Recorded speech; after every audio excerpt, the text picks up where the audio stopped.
ہمارے ساتھ فاروق حبیب صاحب موجود ہیں، پاکستان تحریک انصاف کے سینئر رہنما ہیں، minister of state for information. Senator Azam Nazir Tarar صاحب ہمارے ساتھ موجود ہیں، سینئر رہنما ہیں پاکستان مسلم لیگ نواز کے، اور سینیٹر کامل علی آغا صاحب ہمارے ساتھ موجود ہیں، سینئر رہنما پی ایم ایل کے۔ بہت بہت شکریہ آپ تینوں کی تشریف آوری کا۔ اعظم نذیر تارڑ صاحب، سب سے پہلے تو آپ یہ فرمائیے گا، جو ہم بات کر رہے ہیں کہ افغانستان میں آپریشن کے لیے یا وہاں پر کسی بھی قسم کے حملوں کے لیے یا پاکستان کی ایئر سپیس کی بات کی جا رہی ہے، اور یہ سی این این کی طرف سے دعویٰ کیا گیا ہے۔ میں نے جیسے کوٹ کیا، پاکستان کے فورن آفس نے اس کی تردید کی ہے، بٹ سی این این جیسا اتنا بڑا network, news network جو ہے، جب یہ دعویٰ کرے تو اب اس کو ٹوٹلی ڈسمس ہم کر سکتے ہیں؟ بالکل نہیں کیا جا سکتا، اور یہ انفارچونیٹلی یہاں پہ یہ ٹرینڈ رہا ہے کہ چیزوں کو چھپایا جاتا ہے، ایون کہ پارلیمان میں بیانات جاری کیے جاتے ہیں اور بعد میں صورتحال کچھ اور نکلتی ہے اور پھر اس پہ موقف تبدیل کر دیا جاتا ہے۔ سی این این امریکہ کا سب سے بڑا جو نیوز نیٹ ورک ہے، اور ظاہر ہے وہ جب کوئی خبر بناتے ہیں تو اس کی کوئی فاؤنڈیشن ہوتی ہے۔ انہوں نے بھی یہ نہیں کہا کہ یہ سارا کچھ ہو گیا ہے اور دونوں طرف سے اس پہ فیصلے ہو چکے، انہوں نے کہا کہ یہ ہونے کے قریب ہے، اور جو اس طرح کی صورتحال نظر آ رہی ہے اس میں ایک بعدس قیاس، جی وہ کوئی بعید القیاس بھی بات نہیں ہے۔ بات صرف یہ ہے سعدیہ، جیسے آپ نے کہا کہ ہم ان ساری چیزوں میں کیوں پیچھے جا رہے ہیں۔ آپ کا جو رول آف لا انڈیکس میں پیچھے جا رہے ہیں، آپ کے جو ایڈمنسٹریشن آف جسٹس ہے اس میں پیچھے جا رہے ہیں، اکانومی، مہنگائی، وہ ساری چیزیں اپنی جگہ پہ رہیں۔ جب آپ سسٹم کو قاعدے کے مطابق نہیں چلائیں گے، آئین پاکستان کچھ پیرامیٹرز وضع کرتا ہے، اور میں سمجھتا ہوں کہ ڈیموکریٹک سسٹم میں جو کہ ہمارا ہے اور جو آئین جس کے تحت ہم گورن ہو رہے ہیں، اس میں یہ جو ڈیسیژن میکنگ ہے یہ پارلیمان کی، اور پارلیمان سے نکل کے کابینہ کی ساری ڈیسیژن میکنگ ہے۔ لیکن جہاں پہ ڈیسیژنز کہیں اور پہ ہوتے ہوں، جہاں پہ ڈیسیژنز جو ہیں وہ کچھ روحانی معاملات کے حوالے سے ہوتے ہوں، اور جہاں پہ ڈیسیژنز فرد واحد نے کرتے ہوں، فرد واحد دوسرے سے پوچھ کے، تو پھر یہ چیزیں اسی طرح سے چلے گی، ہم دنیا میں بے توقیر ہوتے رہیں گے، اور یہ بات صرف نعروں تک محدود رہ جائے گی، اس سے آگے نہیں جائے گی۔ دس از ویری انفارچونیٹ۔ اچھا چلیں، اوکے چلیں، یہ آپ نے کہا کہ بہت سارے عوامل ہیں جس کی وجہ سے یہ چیزیں دیکھنے کو مل رہی ہیں۔ میں پہلے کامل علی آغا صاحب کا موقف جان لوں، پھر فاروق حبیب صاحب کی جانب جائیں گے۔ آغا صاحب مجھے بتائیے گا کہ جس طریقے سے ظاہر ہے ماضی میں بھی اعظم نذیر تارڑ صاحب نے بھی ذکر کیا کہ ہم یہ چیزیں دیکھتے آئے ہیں، آپ کو بظاہر تو بہت ساری چیزوں کی تردید کر دی جاتی ہے کہ ایسا کچھ نہیں ہے، جیسے آج کی جو خبر ہے فورن منسٹری کی طرف سے اس کی تردید ہوئی، لیکن آپ کو کہیں نہ کہیں اس میں سچائی کوئی نظر آتی ہے؟ کیونکہ ماضی میں یہ ہمارا ریکارڈ رہا ہے، بہت ساری چیزیں، بہت ساری ڈیل جو ہیں وہ انڈر دا ٹیبل ہو جاتی ہیں، اور کچھ عرصے کے بعد جا کے عوام کو پتہ چلتا ہے کہ جی یہ معاہدے طے کیے گئے تھے، اب تو ہم اس سے نکل نہیں سکتے۔ دیکھیں سعدیہ، اس میں کوئی شک نہیں کہ کنسلٹیشن اس کے اوپر ضرور ہوتی ہوگی، اور مطالبہ بھی ہوگا یو ایس اے کا، کیونکہ ان کے لیے بہت مشکلات ہیں، اور اگر پاکستان اپنی اسپیس نہیں دیتا ان کو، تو ان کے لیے قطعی طور پہ بہت مشکل ہے کہ وہ کسی بھی معاملے میں کوئی فضائی آپریشن کرنا چاہیں تو وہ امریکہ کے لیے ممکنات میں سے نہیں نظر آتا۔ تو وہ پریشر تو ضرور ڈال رہے ہوں گے، لیکن جب وزارت خارجہ نے اس کے اوپر رد عمل دے دیا ہے تو ہمیں اس پہ یقین کرنا چاہیے کہ ابھی تک اس قسم کا کوئی معاملہ نہیں ہے، اور نہ کوئی اس قسم کا کوئی معاہدہ ہوا ہے۔ جہاں تک پریشر کی تعلق ہے وہ تو میں نے پہلے بھی عرض کیا کہ وہ ہوتا ہے اور ہوتا رہے گا، لیکن وہ ڈو مور والی بات اب نہیں ہے، اور پرائم منسٹر بڑے صاف واضح الفاظ میں کہہ چکے ہیں نو ڈو مور، اور فردر وہ تو ایبسولوٹلی ناٹ کہہ چکے ہیں ابھی تک تو کوئی ایبسولوٹلی ناٹ، وہی بات ہو گئی نا کہ اب اس کا امکان موجودہ حکومت کے ہوتے ہوئے شاید ممکن نہیں نظر آتا۔ تو باقی رہی بات جو آپ نے، ٹھیک ہے، یہ فاروق حبیب صاحب جس طریقے سے بات کی ہے، جی میں اس پہ بھی آتی ہوں، اس پہ بھی آغا صاحب آتے ہیں، اس پہ یہ پہلے اس خبر پہ ذرا فاروق حبیب صاحب کا موقف جان لیں، پھر میں اس پہ جو ورلڈ جسٹس پروجیکٹ ہے اس پہ بھی بات کریں گے۔ فاروق حبیب صاحب، یہ کیونکہ عمران خان صاحب نے ماضی میں بھی جو سٹانس رکھا، امریکہ کو ہماری فضائی حدود جس طرح شہباز بیس ہو, شمسی بیس ہو, ہم نے دی ہیں, پرووائڈ کی ہیں ان کو. لیکن اب اس دفعہ آغا صاحب بھی بہت وثوق سے کہہ رہے ہیں کہ عمران خان صاحب نے ایبسولوٹلی ناٹ کہہ دیا ہے, تو ہمیں اس چیز پر یقین رکھنا چاہیے. لیکن اگر آپ اس پہ روشنی ڈال سکیں, کیونکہ کچھ ایسے معاہدے ماضی میں کیے گئے جن کو شاید پبلک نہیں کیا جاتا لیکن وہ مجبوریاں بن جاتے ہیں, اور کچھ اب یہ سننے میں آ رہا ہے, میں آپ سے اس لیے اس کی تردید یا تائید فرما دیجیے گا, کہ کچھ کہہ رہے ہیں کہ 2023 تک یا 2024 تک وہ معاہدے ہیں آپ کے امریکہ کے ساتھ آلریڈی ان پلیس. دیکھیں, جب ایسی کوئی چیز ہوگی سامنے, اس کو پبلک کے سامنے جو ہے, اگر آپ کہہ رہی ہیں کوئی معاہدہ پہلے کا کوئی چل رہا ہے, کوئی ایسی چیز ہوگی, اس کو بھی پبلک کے سامنے لانے میں ہمیں کسی قسم کی کوئی آڑ نہیں ہے. بنیادی طور کے اوپر آج وہی برگیڈ بات کر رہی ہے جو پہلے کہتی تھی اڈے مانگے ہی نہیں ہیں. یہ تو کہتے تھے اڈے مانگے ہی نہیں ہیں, انہوں نے پہلے ہی ایبسولوٹلی ناٹ کہہ دیا. اب ایک ادارہ جو ہے وہ ایک خبر لکھ دیتا ہے جو کسی حکومت کی جانب سے نہیں ہے, وہ اپنے ذرائع سے یہ بات کر دیتا ہے, اس کو ہمارا فورن آفس پاکستان کا آ کے اس کی تردید کر دیتا ہے کہ کوئی ایسی بات ہی نہیں ہے. آپ نے جب کسی بات کو دیکھنا, اس کا بیک گراؤنڈ دیکھیں کہ اس ملک کے اندر صرف عمران خان تھے جو مسلسل 20 سال سے کہہ رہے تھے جنگ مسئلے کا حل نہیں ہے, آپ بات چیت کریں. ڈرون حملوں کے خلاف عملی طور پہ عمران خان نے آواز اٹھائی, پیپلز پارٹی, نون لیگ, دونوں کے دور میں ڈرون حملے ہوتے رہے, معذرت خانہ رویہ رہا. کسی نے یہ نہیں بتایا کہ ہماری جو ہے وہ 80,000 جانوں کا نقصان ہو گیا, 160 ارب ڈالر کی ہماری اکانومی تباہ و برباد ہوگی. معذرت خانہ رویہ اختیار کیا ہوا تھا, دنیا کے سامنے بتانے کو تیار ہی نہیں تھے. آج پاکستان کا معذرت خانہ رویہ نہیں ہے, عمران خان صاحب حقائق سامنے رکھتے ہیں, اور وہ پرچیاں بھی نہیں لے کے جاتے کہ ان کے نوٹس گم ہو جائیں. ان کو یہ تمام چیزیں, حقائق جو ہیں وہ ازبر ہیں. پورے کانفیڈنس سے انہوں نے صدر ٹرمپ کے سامنے بھی یہ بات کی, اقوام متحدہ کے فورم کے اوپر بھی یہ بات رکھی, اور یہ فال آف کابل کے بعد بھی انہوں نے پوری دنیا کے سامنے یہ بات رکھی. پوری دنیا کے انٹرنیشنل میڈیا کے انٹریکشن کے طور کے اوپر بھی انہوں نے یہ تمام حقائق سامنے رکھے. لہذا جب پاکستان نے بیسز کے حوالے سے ایبسولوٹلی ناٹ کہہ دیا, تو فضائی حدود بھی جو ہے کوئی ایسی چیز نہیں ہے جس میں پاکستان اپنے مفاد کو پیچھے چھوڑ دے گا. افغانستان میں اس وقت ضرورت ہے کہ وہاں پر 90 لاکھ لوگوں کا غربت سے لکیر کے نیچے جانے کا معاملہ ہے, ہیومن کرائسس کا معاملہ ہے. وہاں پاکستان تو دنیا کو کہہ رہا ہے کہ آپ وہاں پر, بات وہ یہ نا فاروق حبیب صاحب, اس ملک میں کچھ ایسی ریالٹیز رہی ہیں جن سے ہم آنکھیں نہیں چرا سکتے کہ معاہدے ہو جاتے ہیں, فیصلے کہیں اور ہو جاتے ہیں, عوام کو بعد میں پتہ چلتا ہے, بعد میں حکومتیں بھی اپنی بے بسی کا اظہار کر دیتی ہیں. تو یہ چیزیں بھی تو پاکستان کی ہسٹری میں شامل رہی ہیں. دیکھیں یقیناً میں نے اس بات کو تو نگیٹ نہیں کیا, لیکن میں تو آپ کو آج کی بات بتا رہا ہوں کہ وزیر اعظم صاحب نے بغیر اف اینڈ بٹ کے پاکستان کے مفاد میں پوزیشن لی ہے. ہمیں پرامن افغانستان سوٹ کرتا ہے, ہمیں ایک سیٹلڈ افغانستان سوٹ کرتا ہے. سینٹرل ایشین ریاستوں کے ساتھ پاکستان کے آگے اکنامک ٹائز جو ہیں وہ افغانستان سے گزر کے جاتے ہیں. افغانستان کی سرزمین دنیا میں کسی ملک کے خلاف استعمال نہ ہو, پاکستان کے خلاف نہ استعمال ہو, یہ ہمارے لیے ضروری ہے. اس وجہ سے ہم دنیا کو تو اس طرف قائل کر رہے ہیں کہ آپ افغانستان سے بات چیت کریں, اسے ابینڈن نہ کریں, کہ ہیومن کرائسس سے آپ بچائیں تاکہ افغانستان کی سرزمین دنیا کے کسی ملک کے لیے خطرہ نہ بنے. آج سے 20 سال یو ایس جب آیا, $2 ٹریلین وہاں پر انہوں نے خرچ کیے. مجھے بتائیں نا, اتنی بڑی انہوں نے آرمی وہاں پہ کھڑی کی, 3 لاکھ افغانستان کے فوج کو ٹریننگ دی, لیکن اس کے باوجود بھی اگر وہاں پر انٹیلیجنس آپریشنز ہی کرنے ہیں, وہاں پر یہ چیزیں کرنی ہیں, تو اس کا مطلب جو پہلی آپ کے ایکسرسائز تھی آپ کہتے ہیں کہ جی اس حکومت میں ایسا کچھ نہیں ہو رہا جیسے CNN نے کوٹ کیا یا انہوں نے سٹوری کی, اور آپ کہتے ہیں کہ جی ہمارے فورن منسٹری نے جب تردید کر دی تو اس پہ یقین کرنا چاہیے.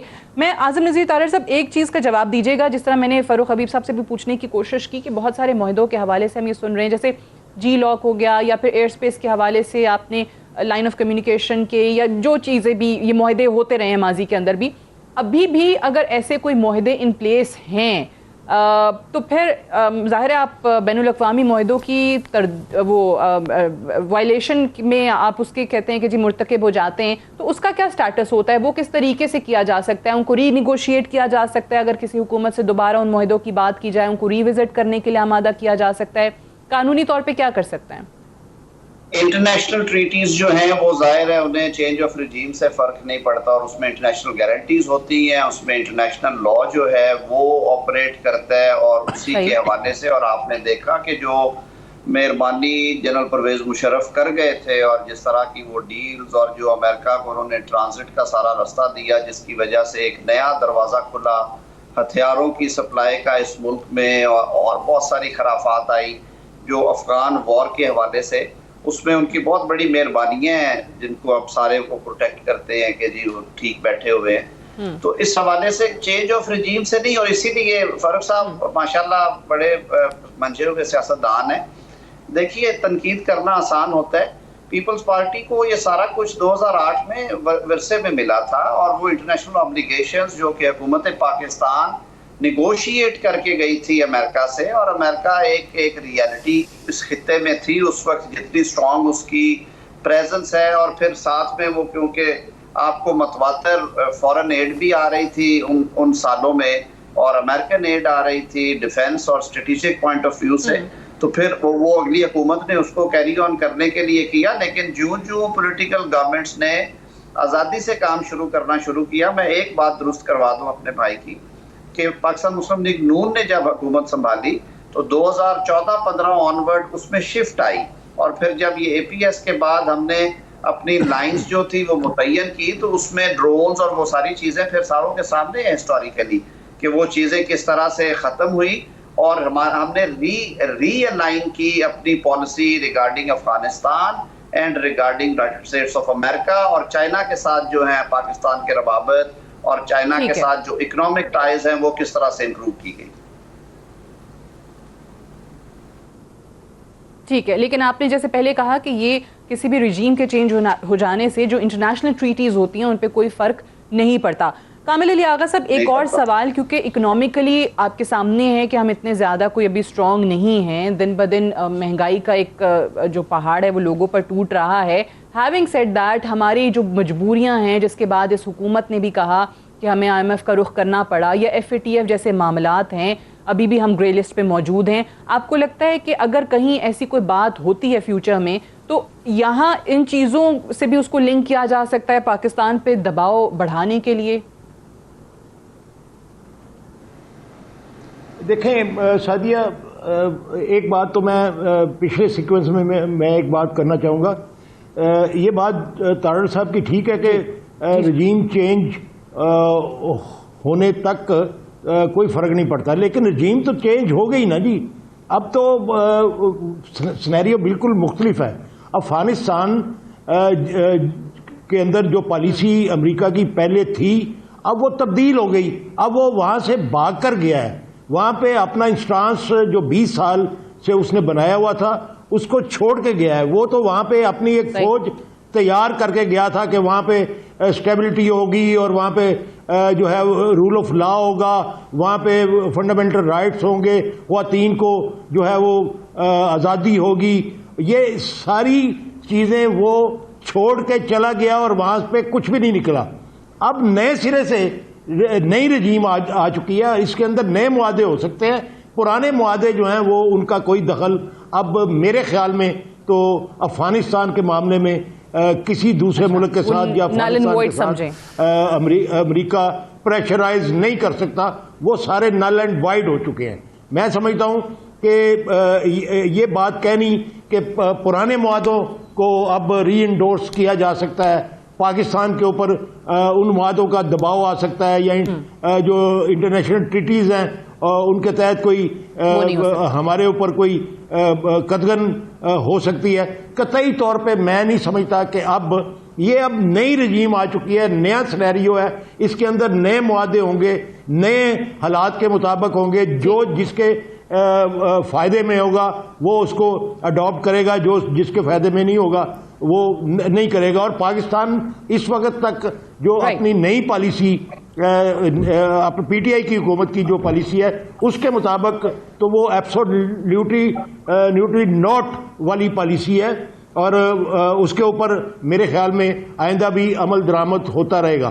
رہی اقتصادی اور معاشی حالات کی بات، ٹھیک ہے، آپ کی رائے مختلف ہے طارڑ صاحب سے، آپ کہتے ہیں کہ جو انٹرنیشنل ٹریٹیز ہیں وہ اب لاگو نہیں ہوتی، رجیم کے چینج ہو جانے کے بعد اب ان کا نفاذ نہیں ہوتا۔ ایک بریک مجھے لینی ہے اور بریک سے واپس آئیں گے تو ورلڈ جسٹس پروجیکٹ کے رول آف لا انڈیکس 2021 کے حوالے سے بات کریں گے، جس میں پاکستان میں قانون کی حکمرانی کے حالات کچھ خاصے اچھے دکھائے نہیں دیے جا رہے. ایک بریک سے واپس آئیں گے, ڈسکشن کو آگے بڑھائیں گے. Stay tuned.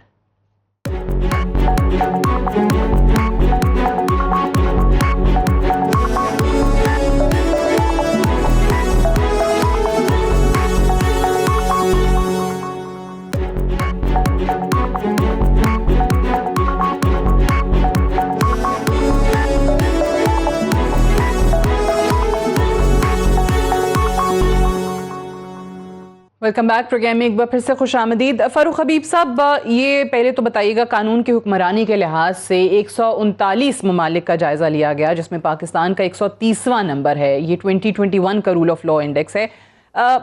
کیا وجہ ہے کہ پاکستان جو ہے وہ قانون کی حکمرانی کی طرف نہیں جا سکا, اس طریقے سے نہیں جا سکا جیسے عمران خان صاحب یا پاکستان تحریک انصاف دعویٰ کیا کرتے تھے؟ دیکھیں سعدیہ, یہ کوئی معاملہ آج کا نہیں ہے, اور اس کو آپ یہ کہہ سکتے ہیں یہ کوئی 3 سالہ دور حکومت کا معاملہ ہے. یہ معاملہ جو ہے وہ پاکستان کے اندر کئی دہائیوں سے جو ہے وہ چلا آ رہا ہے. یہاں پر پاکستان کے جسٹس سسٹم کے اندر ہمارے بہت سارے ایسے فلازز موجود ہیں جس کا ادراک میں سمجھتا ہوں بینچ کو بھی ہے, بار کو بھی ہے, اور حکومت کو بھی ہے. اور میں سمجھتا ہوں کہ ماضی کی حکومتوں کو بھی اس کے اوپر جو ہے وہ کام کرنا چاہیے تھا, ریفارمز کے اوپر. ہمارے دور حکومت کے اندر ہم نے جو سول پروسیجر کوڈز ہیں, CPC ہے, اس کے اندر ہم امینڈمنٹس لے کر آئے ہیں. اس میں ہم اسلام آباد میں نافذ العمل ہے. خیبر پختونخوا کی حکومت جو ہے وہ اپنی قانون سازی کر چکی ہے. پنجاب حکومت نے بھی کی تھی, وہ کسی ٹیکنیکل ریزنز کی بنیاد کے اوپر معاملہ لاہور ہائی کورٹ کے اوپر جو ہے وہ پینڈنگ ہے. جہاں تک رہ گئی بات, اس میں ہم کیا کر رہے ہیں, جو ہمارے سول میٹرز ہوتے تھے وہاں پر لوگ سٹے لے لیتے تھے, حکمن امتناعی لے کر 5-5 سال 10-10 سال حکمن امتناعی پہ گزر جاتے تھے. ہم ریفارمز لے کر آئے کہ ہاں حکمن امتناعی جو ہے, جو سٹیز ہے, اس کا معاملہ الگ چلے گا, جو مین سوٹ ہے اس کا معاملہ الگ چلے گا, وہ چلتا رہے گا. یہ نہیں ہو سکتا کہ مین سوٹ کو روک دیا جائے کیونکہ سٹے آرڈر مل گیا ہے. اس کے علاوہ بہت ساری ایسی چیزیں ہیں جس سے میں سمجھتا ہوں غیر ضروری جو التوائیں ہیں, جو غیر ضروری ڈیلیز ہیں, اور کس طریقے سے جوڈیشری کو امپاور کرنا ہے, وہ اس کے اندر اوپر کام کیا گیا. اس کے علاوہ جو ہم PPC کے اندر اور CRPC کے اندر جو ہم امینڈمنٹس لا رہے ہیں, اس کے حوالے سے ہم نے ایک وائڈ اسٹیک ہولڈر کنسلٹیشن کی ہے.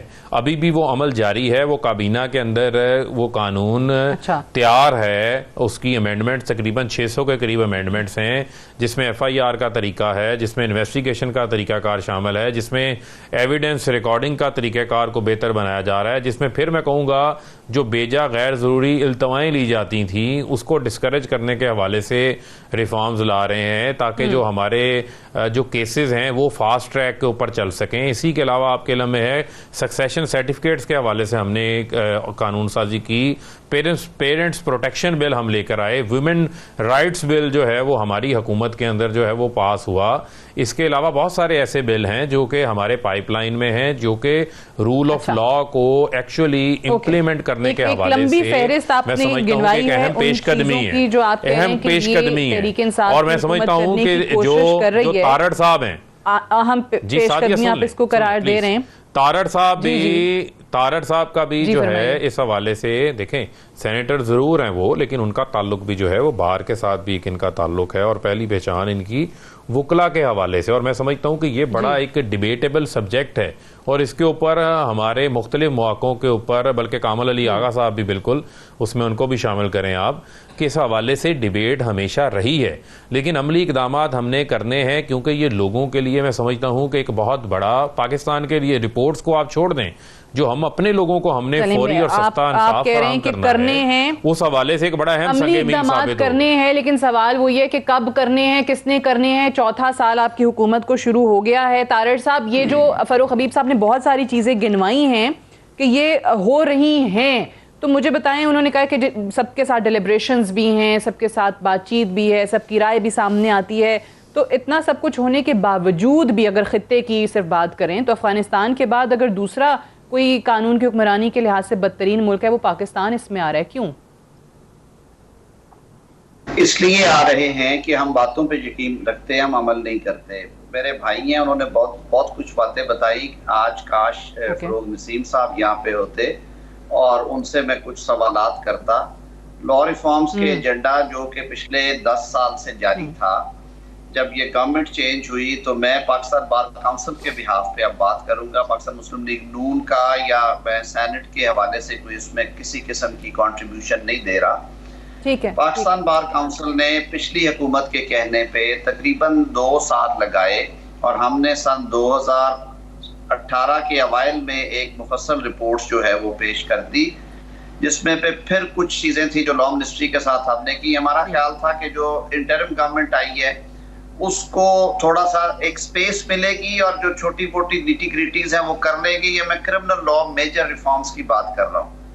میں یقین سے آپ سے بات کر رہا ہوں کہ میں پچھلے 3 سال سے بارہا جو ارباب اختیار ہیں حکومت کے, میں اس لیے یہ بات کرتا ہوں کہ یہ میرا ملک ہے اور میں سمجھتا ہوں کہ اگر اس ملک کا نظام ٹھیک چلے گا تو میں بھی بینیفٹ کروں گا, میرے جو کنٹری مین ہیں وہ بھی بینیفٹ کریں گے. میں اپوزیشن حکومت کی قیود سے نکل کے بات کر رہا ہوں. سادیہ 3 سال میں کہیں سے کوئی جواب نہیں آیا, وہ وہی کے وہی پڑے ہوئے ہیں. پھر نیا کام شروع کر دیا گیا, نئے کنسلٹنٹس ہائر ہو گئے, ان کی تنخواہیں اور وہ مقرر کر دی گئی. یہ MP1 میں آ گیا ہے, یہ رول آف لا ہے, یہ فلاں پروجیکٹ ہے, یہ فلاں پروجیکٹ ہے. جو چیز تیار شکل میں پڑی ہے وہ صرف اس لیے نہیں کی گئی کہ وہ پچھلی حکومت نے انیشیٹ کی تھی, حالانکہ اس میں جو ان پٹ ہے وہ بار کاؤنسلز کی ہے, بار ایسوسیشنز کی ہے, اور اس میں ہم نے آنرری وہ کام کیا. I was convener of that committee, جس میں اٹارنی جنرل بھی بیٹھتے تھے, جس میں ملک کے مایہ ناز وکلاء, ریٹائرڈ ججز, ریٹائرڈ پولیس آفیسرز, بیوروکریٹس, ہم نے ساروں کو سنا. اور میرے خیال میں کم از کم 60 to 70 ورکنگ آورز لگے تھے اس کام کے اوپر. لیکن بس وہ ساری چیزیں وہیں کی وہیں پڑی ہیں. اس پہ یعنی سب کا اتفاق تھا, کنسنسس بلڈ ہو گیا تھا. بالکل تھا. لیکن آپ کہہ رہے ہیں کہ صرف کیونکہ پچھلی حکومت کی یہ سفارشات تھی اس لیے ان پہ کام نہیں ہوا. حالانکہ حکومت کی نہیں تھی, وہ پچھلی حکومت نے تو انیشیٹ کیے, ان کا تو وقت ہی ختم ہو گیا. جب تک رپورٹس فائل ہوئی وہ جا رہے تھے, الیکشن آ گئے تھے. انٹرم گورنمنٹ میں مجھے یاد پڑتا ہے کہ تھوڑا بہت جو اس میں کمی بیشی تھی وہ کر کے دوبارہ ministry of law and justice سے شیئر کر دی گئی, اور وہ وہی کی وہیں پڑی ہیں. اس میں کوئی کسی نے دیکھنے کی آج تک کوشش ہی نہیں کی, صرف اس وجہ سے کہ وہ پچھلی گورنمنٹ کا انیشیٹر تھا. فاروق صاحب نے ٹھیک کہا کہ کچھ چیزیں کچھ ایریاز میں کام ہونے شروع ہوئے, لیکن وہ کام صرف باتوں تک رہ گئے. اور دیکھیے یہ جو بات کرتے ہیں نا بار بار کہ یہ سال ہر سال کی خرابی ہے, میں مان لیا کہ پچھلے 100 سال کی خرابی ایک دن میں ٹھیک نہیں ہونی, لیکن پھر اتنے ٹال کلیمز نہیں نہ کرنے چاہیے کہ 100 دن میں, 6 ماہ میں, 1 سال میں. اب دیکھیں 5 سال کے لیے اسمبلی آتی ہے, 5 سال میں سے 3 سال سے زائد کا عرصہ تو گزر چکا ہے. ٹھیک ہے, آخری 4-6 ماہ تو ویسے انتخابات.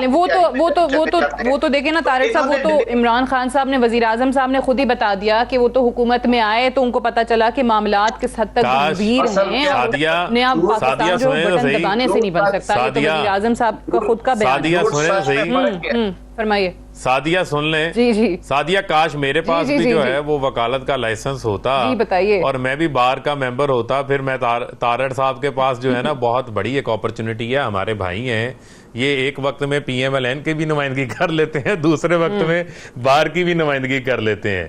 بنیادی معاملہ یہ ہے کہ ہمیں آپ کے لیے ہمارے دروازے کھلے ہیں, آپ کی پازیٹیو ان پٹ موجود ہے. اگر آپ کہتے ہیں کام کیا ہے, ہم اس کو بھی انکارپوریٹ کرنے کے لیے تیار ہیں. اور الٹیمیٹلی اس نے پارلیمان میں آنا ہے, جہاں کے آپ نمائندے ہیں وہاں کولیکٹیو وزڈم ہے, اور یہ پورے ملک کا معاملہ ہے, اس میں آنا چاہیے. اور تارڑ صاحب کی بہت زیادہ سنی جاتی تھی نون لیگ کے دور حکومت میں بھی. ماشاءاللہ تارڑ صاحب سب بڑے کیسوں میں جو ہے بطور وکیل کے بھی پیش ہوتے ہیں. تو یہ اگر 2013 میں ریفارمز کے شعبے کی ان کی وکالت کی مہارت شروع کروا لیتے, کوئی شک و شبہ ہے نہیں. آپ کہتے ہیں کہ جی ان کو بھی ہم لے آئیں گے, میں یہ گزارش کر رہا ہوں, یہ ریفارمز 2013 میں شروع کروا لیتے تو 2018 تک مکمل ہو جاتی.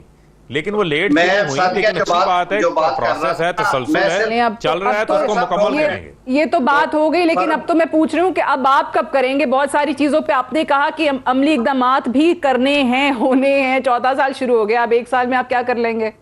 یہ بھی سوال ہے. نہیں دیکھیں, میں تو آپ کو یہ بتا رہا تھا کہ ہمارا جو کنسلٹیٹیو پروسیس ہے وہ اس حوالے سے, جس طرح تارڑ صاحب نے کہا کہ انہوں نے بارز کو شامل کیا, پولیس کو شامل کیا, ججز کو شامل کیا, وہ سارا پروسیس جو ہے وہ فروغ نسیم صاحب نے اسی طریقے سے فالو کیا ہے. اس کے باوجود اگر کوئی تشنگی باقی ہے, کوئی انپوٹ آ سکتی ہے, پازیٹیو انپوٹ, اچھی انپوٹ, گو کہ یہ دے سکتے ہیں, ان کی کیپیسٹی ہے, میں سمجھتا ہوں اس چیز کو, تسلیم کرتا ہوں, ان کا ایک ایکسپیرینس ہے اس حوالے سے, اس کو بھی ہم انکارپوریٹ کر لیں گے, کوئی ایسی بات نہیں ہے. یہ ہمارے ملک کے لیے جو جسٹس سسٹم ہے اس کی بہتری کے لیے. آغا صاحب کی جانب بھی جاتے ہیں, کیونکہ آغا صاحب آپ کا بھی ظاہر ہے یہ قانون کے حوالے سے اور وکالت کے شعبے سے تعلق ہے. مجھے یہ بتائیں کہ یہ ہر دور میں ہم سنتے ہیں کہ رول آف لا ہونا چاہیے, یہاں پر ریفارمز آنی چاہیے, بہت ساری اصلاحات کی ضرورت ہے, تقریباً تمام ہی لوگ, تمام ہی حکومتیں یہ دعوے کرتی ہیں. آپ نے ابھی تک آپ کی ایکسپیرینس میں وہ رکاوٹیں کیا ہیں, وہ کیا وجوہات ہوتی ہیں جس کی وجہ سے ان پر عمل درآمد نہیں ہو پاتا یا چیزیں رک جاتی ہیں, آگے نہیں بڑھتی ہیں؟ کون سی چیزیں رخنا ڈال دیتی ہیں؟ سعدیہ, معذرت سے عرض کروں گا, دونوں میرے بھائی ہیں اور مجھے ان کی کچھ باتوں سے اتفاق ہے اور کچھ باتوں سے میرا تضاد بھی ہے. وہ یہ ہے, دیکھیں بات یہ ہے کہ موجودہ حکومت جو ہے اس کی پرائرٹی تھی احتساب, اور احتساب سے نام اعظم نذیر تارڑ صاحب کو کوئی اختلاف ہو سکتا ہے, نہ کامل علی آغا کو, نہ فرح حبیب صاحب کو ہو سکتا ہے. اور میرے خیال میں کسی اگر یہاں پہ کوئی پیپلز پارٹی والا بیٹھا ہوتا تو اس کو بھی اختلاف نہیں ہونا تھا. یہ ایک حقیقت ہے کہ پاکستان میں کرپشن ہے, اور کرپشن پوری دنیا میں ہوتی ہے, لیکن پاکستان میں کرپشن کی ریشو کچھ زیادہ ہے. لیکن یہ کوئی ترتیب ایسے ہے کہ یہاں پہ پاکستان میں سپاہی بھی کرپشن کرتا ہے, تھانے دار بھی کرتا ہے, کلرک بھی کرتا ہے, پٹواری بھی کرتا ہے, ڈی ایس پی بھی کرتا ہے, ایس پی بھی کرتا ہے, سپرنٹینڈنٹ بھی کرتا ہے, ایس او بھی کرتا ہے, سیکٹری بھی کرتا ہے. تو یہاں پہ تو عجیب قسم کی ایک محلول بنا ہوا ہے کرپشن کا. تو اس کے تدارک کے لیے کرپشن کے خاتمے کے لیے بھی کچھ پرائرٹیز طے ہونی چاہیے تھی, جو کہ نہیں کی گئی, جس کی وجہ سے آج تک کرپشن کے خلاف جو ہے وہ بھی ناممکن حد تک ناکام ہونے کی طرف بڑھ رہا ہے. یہ ٹھیک ہے کہ کچھ بڑے لٹیرے اور ڈاکو پکڑے گئے, لیکن ان سے ریکور کیا ہوا, ان سے کیا دستیاب ہوا؟ اب 2 سال 3 سال جیل میں رہنے کے بعد وہ ہیرو بن کے باہر نکلتے ہیں. کیوں؟ کہ ان کے خلاف ثابت کچھ نہیں ہو سکتا. تو اس کی پرائرٹیز طے کرنی چاہیے تھی. آج بھی دیکھ لیں 2 سال کے بعد خورشید شاہ صاحب رہا ہوئے ہیں, ان کے خلاف بھی کافی کچھ سنا تھا. دیکھیں بہت سارے ہیں, خورشید شاہ بیچارے کا نام لینے کی ضرورت نہیں ہے, بہت سارے ایسے ہیں جو سزا یافتہ بھی ہیں لیکن بیرون ملک بیٹھے ہوئے ہیں. یہ نظام کی کمزوری ہے. لیکن میں آپ کو یہ کہنا چاہتا ہوں کہ اس کی ترتیب طے کرنی چاہیے تھی, پرائرٹیز فکس کرنی چاہیے تھی. پرائرٹیز کیسے فکس کی جاتی؟ سب سے پہلے اس کے اندر جوڈیشل ریفارمز کی جاتی.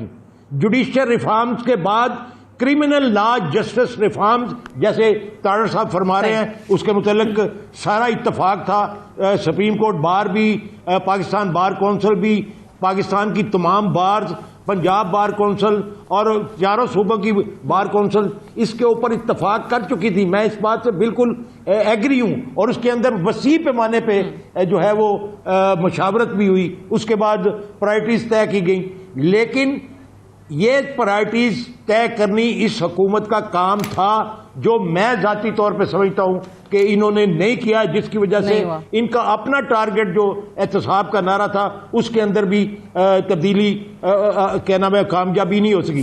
یہ اگر جوڈیشل ریفارمز کے بعد کرمنل لا جسٹس ریفارم آتی اور اس کے بعد پولیس ریفارمز آتی تو میں سمجھتا ہوں کہ یہ نظام اس قابل ہوتا کہ یہ چوروں کو, ڈاکوؤں کو, لٹیروں کو اور کرپٹ لوگوں کو کا احتساب کر سکتا, اور نچلی سطح سے شروع ہوتا اور اوپر کی سطح تک جاتا. یہ ضروری تھا, یا اوپر سے شروع ہوتا بالکل صحیح ہے. میں پہلے اس کا جواب لے لیں. یہ جو چیزیں آپ نے کہی ہیں, جتنی بھی آغا صاحب آپ نے باتیں گنوائی ہیں, یہی ہم لوگ اس پہ بات کرتے ہیں اور یہی ہر کوئی فیل بھی کر رہا ہے. درست ہوتا. فروغ حبیب صاحب دیکھیں, آپ کے یعنی پاکستان تحریک انصاف نے کہا کہ مہنگائی کم کریں گے, مہنگائی بڑھ گئی, قرضے اتاریں گے, قرضے بڑھ گئے, اسٹرکچرل ریفارمز کریں گے, وہ کسی شعبے میں نظر نہیں آتی ہیں, احتساب کا آپ کا نعرہ وہ فلاپ ہوتا دکھائی دے رہا ہے, کراس دا بورڈ اکاؤنٹیبلٹی تو بھول ہی جائیں. پھر آپ نے کہا تھا کہ جی جتنے بھی لوگ ہیں کرپٹ ہیں, چور ڈاکو لٹیرے, ملک کی دولت لوٹ کے باہر بیٹھے ہیں, پیسہ واپس لائیں گے. کیا مجھے بتا سکتے ہیں کہ کوئی ریکوری ہوئی؟ یہ تمام لمبی فہرست ہے. آپ اگلا الیکشن کس بنیاد پہ لڑیں گے؟ کیمپین میں کیا عوام کو جا کے بتائیں گے؟ جتنے یہ وعدے تھے یہ تو پورے ہوئے نہیں. دیکھیں سعدیہ، بنیادی طور کے اوپر پھر میں آپ کو کہوں گا جو ریفارمز ہیں یہ کوئی اوور نائٹ ایجنڈا نہیں ہوتا. یہ کنٹینیوس جو ہے وہ ایک پروسیس ہے، اور پروسیس کو مکمل ہونے میں ہمیشہ جو ہے وہ ایک وقت درکار ہوتا ہے، اور اس میں انٹرسٹ گروپس بھی شامل ہوتے ہیں، مافیا بھی شامل ہوتے ہیں، بہت ساری ریزسٹنس کا آپ کو جو ہے وہ سامنا ہوتا ہے. لیکن ان تمام چیزوں کو ہم نے بالائے طاق رکھتے ہوئے بہت سارے مافیاز کو ہاتھ ڈالا ہے. پاکستان کے اندر احتساب کی تو کبھی بات ہی نہیں ہوئی تھی. یہاں تو این آر او ہوتے تھے، یہاں پر مکمکا ہوتے تھے، اور یہاں اس کے علاوہ کرپشن ہوتی تھی. آج آپ دیکھیں کہ ہم نے نہ صرف جو ہے وہ احتساب کو ریلیونٹ بنایا، بلکہ آج اس احتساب کے عمل کو بند کروانے کے لیے آپ نے دیکھا کبھی پرائم منسٹر کے خلاف عدم اعتماد حاجت کی باتیں آتی ہیں، کبھی استعفوں کی باتیں آتی ہیں، کبھی لانگ مارچز کی باتیں آتی ہیں. اس سے پہلے کسی پرائم منسٹر نے اتنی کمٹمنٹ دکھائی ہے اس معاملے کے حوالے سے؟ جو آپ کا احتساب کا ادارہ 16 سال میں اس نے 200 ارب ریکور کیا، یہ 4 سالوں میں 540 ارب روپیہ ریکور کیا. جہاں آپ کہتی ہیں بڑے لوگوں کو ہاتھ پڑا، مجھے آپ یہ بتائیں کہ نواز شریف صاحب کے جو کیسز ہیں، سزائیں ہوئی ہیں، وہ تو چلے گئے ملک سے باہر بیٹھے ہیں، وہ تو قانون کو مانتے نہیں ہیں. جو ان کی بیٹی ملک میں ہے، 12 التوا لی ہے انہوں نے، 12 التوا ایک سال کے اندر. کبھی وکیل ٹھیک نہیں ہے، کبھی بیمار ہیں، اس کے بعد وکیل چینج ہو جاتے ہیں، اور اپنی ہی دائر کی گئی اپیل کے اوپر التوائیں لی جا رہی ہیں. میرے خلاف ناانصافی ہوئی ہو کسی لوئر کورٹ سے تو میں فوری جاؤں گا ہائر کورٹ میں اور کہوں گا میرے پاس ثبوت ہے، میرے ساتھ انصاف کریں، فوری فیصلہ کریں. یہ پہلا میں نے مجرم دیکھا ہے جو اپنی اپیل اپنی سزا کے خلاف اس کے بارے میں التوائیں لے لیتے ہیں، 3 سال سے اپنی اپیل کا جو ہے وہ فیصلہ نہیں کروا پا رہے، اور نئی سے نئی درخواستیں سامنے لے آتے ہیں. یہ چیلنجز، مشکلات، ہرڈلز جو ہیں وہ اپنی جگہ کے اوپر موجود ہیں، لیکن جو ہم نے اس حوالے سے کام کیا ہے اس کے نتائج بھی عوام کے سامنے آنا شروع ہو جائیں گے. مہنگائی کا عمل ہے، پوری دنیا کے اندر مہنگائی آئی ہے، USA میں، فرانس میں، برطانیہ میں، چائنا کے اندر 26 سالہ ان کا پروڈیوسر پرائس انفلیشن کا ریکارڈ ٹوٹ گیا، 10.5% پہ پہنچ گیا. جرمنی کا 50 سالہ ریکارڈ ٹوٹا ہے. اقوام متحدہ کی فوڈ اینڈ ایگریکلچر آرگنائزیشن کہہ رہی ہے کہ 50 سالہ مہنگائی سب سے زیادہ ہو گئی due to the covid. Petroleum کی قیمتوں میں 100% اضافہ ہو گیا، خوردنی تیل کی قیمتوں میں 100% اضافہ ہو گیا. پاکستان بہت ساری چیزیں امپورٹ کرتا ہے. اب ہم فوڈ سرپلس کرنے کی کوشش کر رہے ہیں، فوڈ سپورٹ پروگرام لے کر آ رہے ہیں، اگلے ماہ سے راشن کارڈ ہم لے کر آ رہے ہیں. آپ خطے میں ہی کمپیریزن کر لیں تو اقدامات بھی لے رہی جو ہے وہ کم ہوئی ہے، سب سے کم پاکستان کی ہے. اگر آپ بنگلہ دیش اور بھارت سے بھی کمپیریزن کر لیں تو وہ بھی آپ کی کم ہے. جابز کریشن کے حوالے سے بات کر لیں، دیگر چیزیں جو ہیں، جو اقدامات ہونے چاہیے تھی. اگر ایک طرف پوری دنیا میں مہنگائی بڑھ رہی ہے تو ان ممالک نے کچھ اقدامات بھی کیے ہیں. چلیں یہ ڈسکشن ہماری کسی اور طرف چلی جائے گی، واپس آئیں گے اسی حوالے سے جو رول آف لا کی بات ہم کر رہے ہیں، اور وہ تمام چیزیں جو پاکستان تحریک انصاف کے منشور میں شامل رہیں. خود ابھی آغا صاحب نے بھی ایک لمبی فہرست بنائی کہ وہ تمام وعدے جو پاکستان تحریک انصاف کی حکومت پورے نہیں کر سکی. اس پہ مزید بات کریں گے ایک بریک کے بعد.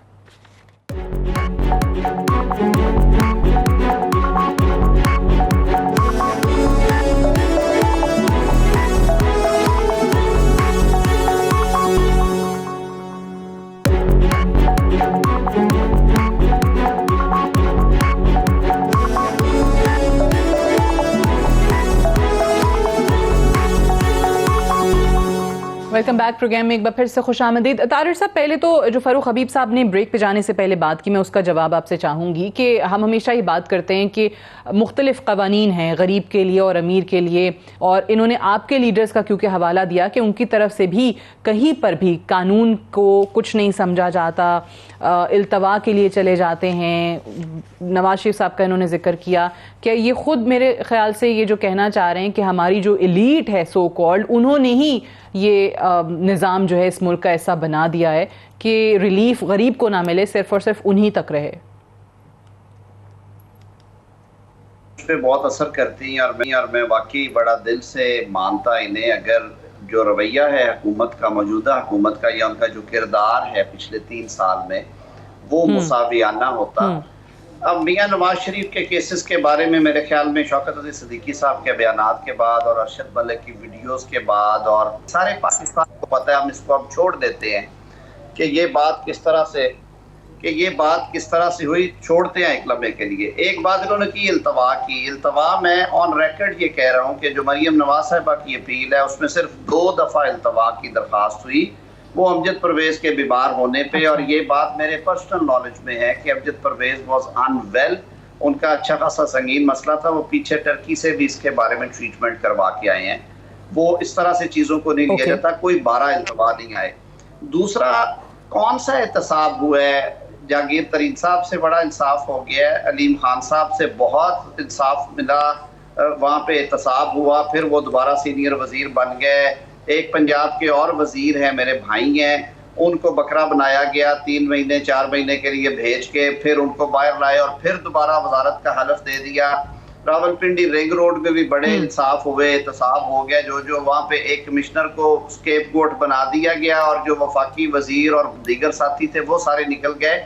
ابھی تو جو سکیمز نکل رہے ہیں چینی کے اور وہ سارے اور LNG کے حوالے سے، جس کی وجہ سے یہ آرڈیننس کی فیکٹری لگا کے نیب کے قوانین اور وہ سارے چینج کیے گئے، کہتے ہیں جی پارلیمان کا کام ہے۔ پارلیمان کیا کرے؟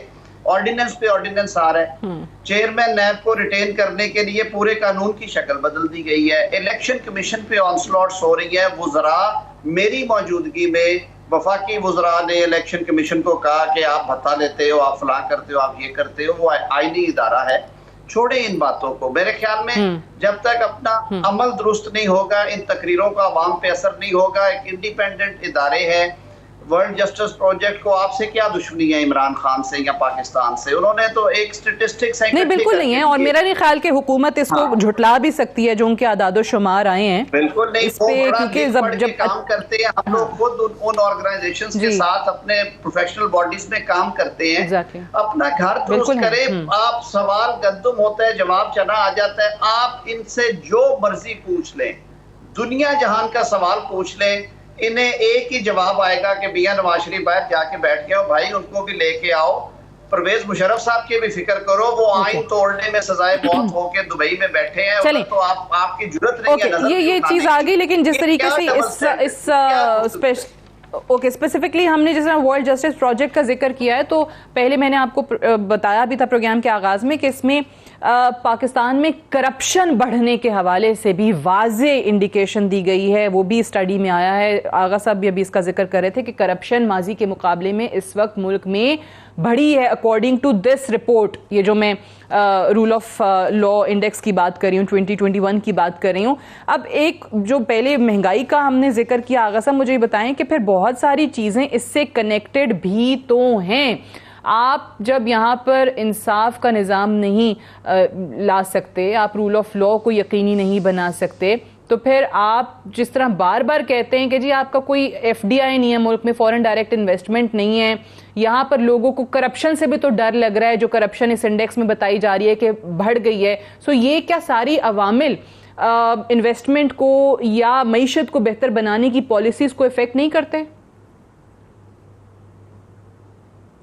یقینی طور پہ کرتے ہیں جی، اس میں کوئی شبے والی بات نہیں ہے۔ میں پرسن اسپیسیفک بات نہیں کروں گا، بلکہ میں کوشش کروں گا کہ جو نیشنل انٹرسٹ کے اندر جو چیزیں کی جانی چاہیے وہ ہونی چاہیے۔ پہلے میں نے عرض کیا کہ پرائرٹیز فکس کرنی چاہیے، پرائرٹیز فکس کر لی جاتی، اور یہ جوڈیشل ریفارمز کے اوپر یہ آپ یقین کریں تمام جماعتیں جو ہیں اس کے اوپر متفق ہیں، اور اگر ان کے ساتھ کنسلٹیشن کی جائے تو میں سمجھتا ہوں کہ یہ پرائرٹیز جو ہیں وہ فکس بھی ہو سکتی ہیں اور اس کے اوپر عمل درآمد بھی ہو سکتا ہے، اور یہ ساری پرابلم جو ہے کہ یہ طریقے لے لی جاتی ہیں، ڈیلے کیا جاتا ہے، اور اس کے یہ ساری شکایتیں دور ہو جائیں گی اگر جوڈیشل ریفارمز آ جائیں اور کرمنل لا جسٹس ریفارمز آ جائیں، تو میں سمجھتا ہوں کہ بہت ساری پرابلمز جو ہے ان کا خاتمہ ہو جائے گا، اور جسٹس جو ہے وہ ڈیلیور ہونا شروع ہو جائے گا، اور عام آدمی کو بھی انصاف ملے گا اور ہر کسی کو انصاف ملے گا۔ جو بے قصور ہوگا وہ بے قصور ہوگا، جو قصور وار ہوگا اس کے خلاف ایویڈنس ہوگی اور اس کو سزا بھی ہوگی، اور اس سے ریکوری بھی ہونا شروع ہو جائے گی۔ یہ بالکل صحیح بات ہے، یہی حالت جو ہے یہ مہنگائی میں ہے، مہنگائی کا مسئلہ بھی یہی ہے۔ سعدیہ ایک منٹ، جی ٹائم ختم ہو رہا ہے، آغا صاحب فرمائیے۔ یہی مسئلہ ہمارا جو ہے وہ مہنگائی کے معاملے میں ہے. دنیا کے اندر ایک قسم کی مہنگائی ہے, وہ ظاہر ہے انٹرنیشنل حالات کی وجہ سے اگر آئل مہنگا ہوتا ہے تو وہ وہاں پہ بھی ہوتی ہے, جرمنی میں بھی ہوتی ہے, پاکستان میں بھی ہوتی ہے. لیکن پاکستان میں دو قسم کی مہنگائی ہے. ایک مہنگائی صرف اس لیے ہے کہ یہاں پہ بیڈ گورننس ہے, لیک آف گورننس کی وجہ سے. ٹھیک, مس مینجمنٹ جو ہے بہت ساری چیزوں میں نظر آتی ہے. Have to wind up here, unfortunately time ختم ہو گیا. میرے پاس کامل علی آغا صاحب, اعظم نذیر تارڑ صاحب اور فاروق حبیب صاحب, بہت شکریہ پروگرام میں جوائن کرنے کے لیے. That's all for tonight. I see you tomorrow انشاءاللہ. اجازت دیجیے, خدا حافظ.